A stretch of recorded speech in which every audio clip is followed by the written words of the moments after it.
Kalau mati suri ya istilahnya sebelum menjadi supranatural yang Iya. dibilang Mas Edi. Iya. Sebenarnya sebelum mati suri pun saya sudah menjadi seperti ini. Iya. Nah tembok saya giniin aja, saya kurek-kurek gini tembus ya Gus. Pak Genta 4 tahun di sini harusnya mati. Ini kenapa kok masih hidup? Dar di atas. Kalau nggak kuat mati saya sudah dikubur. Saya nggak sombong Iya. karena saya itu di dalam jalan yang Benar ya. Mana orang-orang yang bilangnya itu musyrik, sini tak tutuki, tak santeti.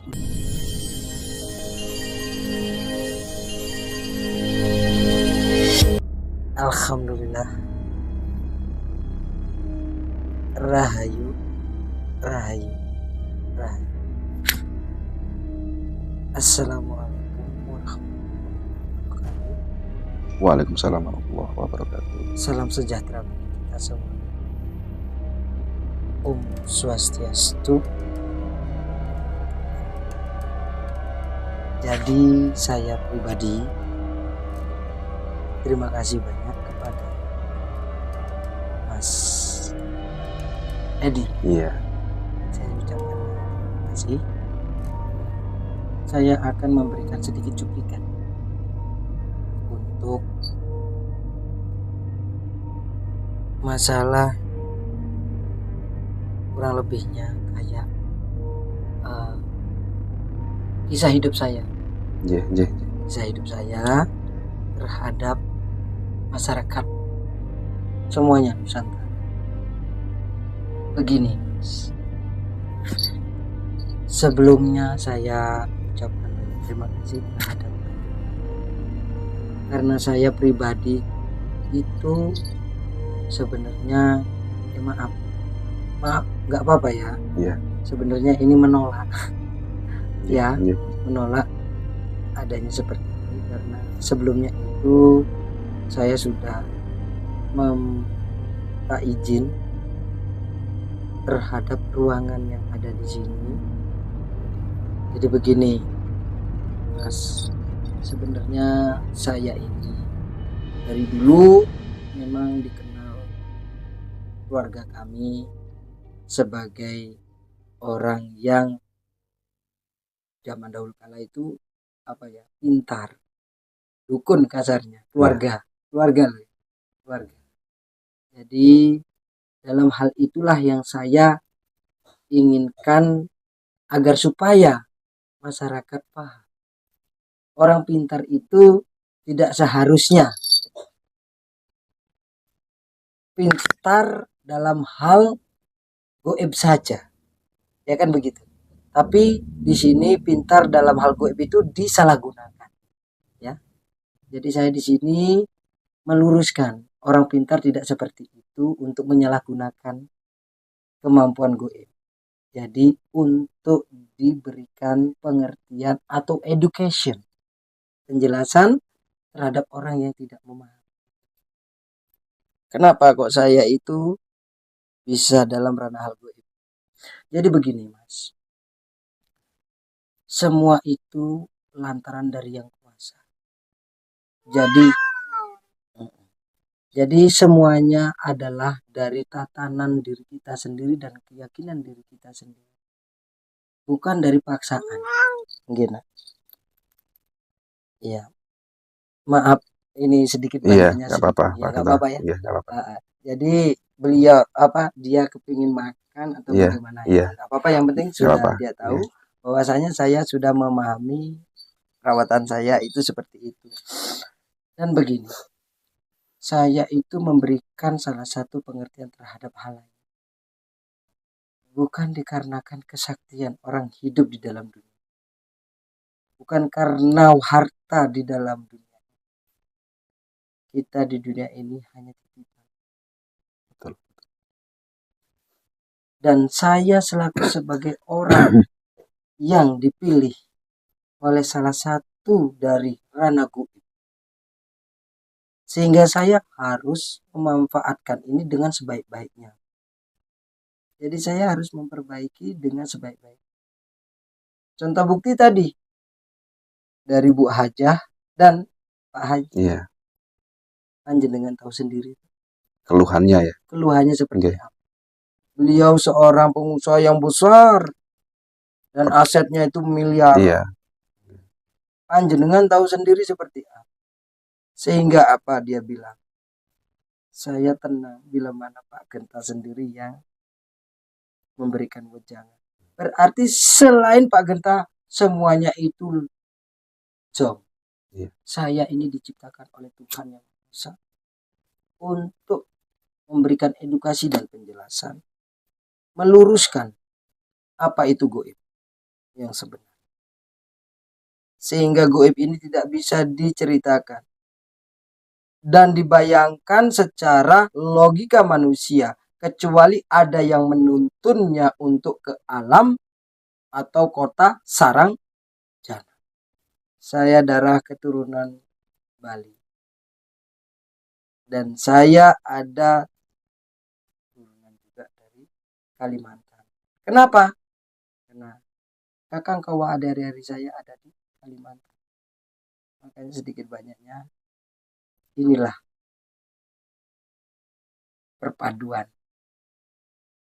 antara Kalimantan serta ya. Jadi singkat dari cerita ini, saya kepingin dan mengajak kepada kalian semua ya, di dalam channel Tayangan kali ini ya Pak. tayangan kali ini yang dinamakan Petung Sewu. Selamat kalian bertemu dengan saya. Dan selama ini belum pernah kalian mendapatkan suasana seperti ini. Iya, betul. Seumur-umur hidup. Belum pernah. Belum pernah. Saya menanyakan panjenengan. Betul apa enggak Mas Edi, Mas Ega? Pengalaman Baru kali pertama ya Pak ya. Baru pertama kali kita dan teman-teman ini diajak ya merasakan sensasi masuk ke alam gaib yang saya sendiri merasakan seperti berada di kota Saranjana, dan Kang Ega ini berada di sebuah tempat yang sangat menyeramkan gitu Kang ya. Dan Mas Yusuf penuh senak belukar, dan Mas Yusuf ini merasakan bahwa ada di tempat itu penuh dengan warna putih gitu ya Mas Yusuf ya. Pak Narko sendiri pernah merasakan kembali ke masa mudanya atau masa kecilnya gitu. Ini sangat luar biasa sekali. Ya Pak Genta, coba kita angkat Pak Genta ini kan keturunan Bali ya, dan dari orang tua Pak Genta ini kedua-duanya itu orang spiritual, orang pinter gitu Pak Genta. Betul. Dan tadi di belakang layar Pak Genta menceritakan bahwa pernah mengalami cerita yang dimana Pak Genta ini pernah ibu Pak Genta ya melahirkan di kapal dan ditahan sampai seberang Kalimantan. Itu bisa diceritakan ke pemirsa semua Pak Genta. Kisahnya seperti apa? Sedikit banyaknya singkat cerita saja Singkat ya. cerita saja ya. Bagus Nah, Edi, nggih. Mas Eka dan juga Mas Yusuf, Pak Narko. Dinarko. Sedikit banyaknya ini saya singkat cerita. Saya itu memang dari tahun 80 saya dilahirkan itu di daerah Kalimantan. Dan pada waktu saat itu saya di dalam kandung. Saya itu mau dilahirkan di posisi di tengah laut. Tetapi di tengah laut itu saya disetop oleh ibunda saya. Itu ya ibunda saya lah ya. Mungkin beliau kalau lihat ini mungkin ketawa. Ibunda saya itu asli orang Bali. Nah, singkat cerita itu kuncinya adalah kita transmigrasi. Pada waktu saat zaman itu Pak Soeharto buka transmigrasi. Saya akan lahir di tengah-tengah apa namanya? Kapal di tengah laut gitu ya. Tengah laut. Jadi di stop. Di stopnya itu posisinya zaman dahulu kala itu saya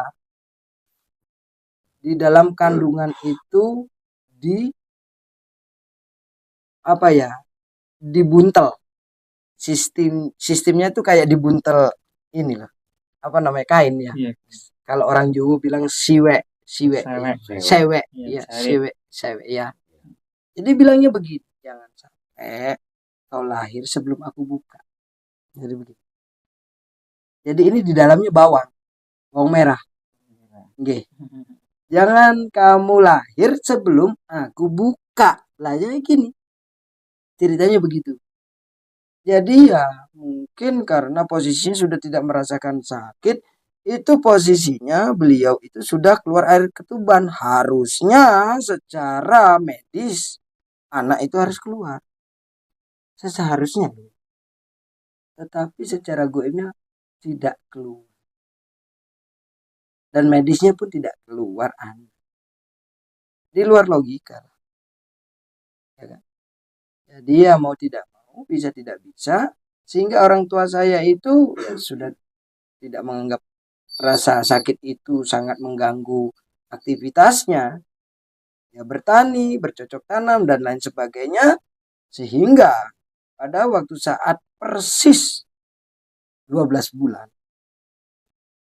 Ditanyalah pada orang tua saya yang laki. Kata ibu saya katanya begini.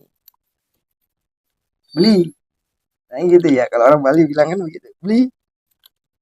Yang kan nih. Nanti sing nyak lekat. Pasang nih bu gede. Sing nyak lekat.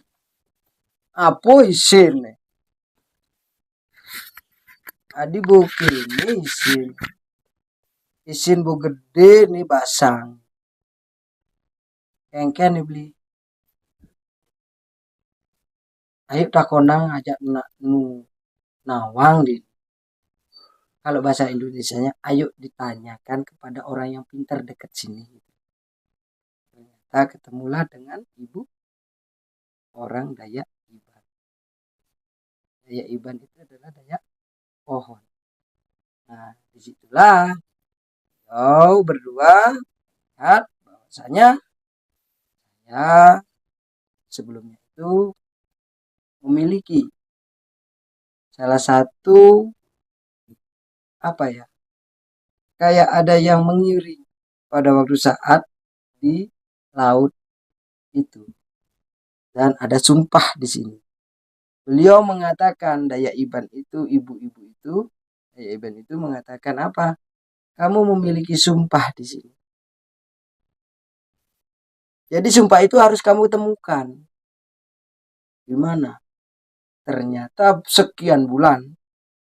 9, 10, 11, 12. Sampai 12 bulan, Pak ya. Iya. Namanya juga zaman itu.